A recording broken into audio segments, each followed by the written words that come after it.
राधे राधे भाइयों। देखिए, मैंने 12 जून के लिए आपको लेवल्स बताए थे, 23,456 और 23,423। रेसिस्टेंस मार्केट अपने लेवल के पास खुलता है, यहाँ ओपन होता है 23,412 के आसपास। और देखिए, मार्केट वहां से बेरिश कैंडल बनाता है, एक 1:2 आराम से मिलता है आपको।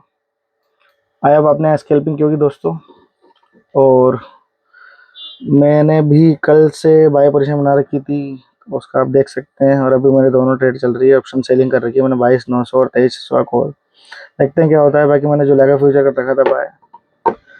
दोस्तों, कंसिस्टेंट रहो, एक रूल पर टिके रहो, एक स्टडी पर टिके रहो, तभी पैसा बन पाएगा, या तो नहीं बन पाएगा। और देखिए अपने स्टॉक के लेवल कितने शानदार काम करते हैं। यहाँ से आपने एक बेरिश कैंडल देखी, यहाँ आप सेल साइड बैठ सकते हैं, उस पर का स्टॉप लॉस 1:2 आराम से मिला है आपको। ठीक है, थैंक यू दोस्तों।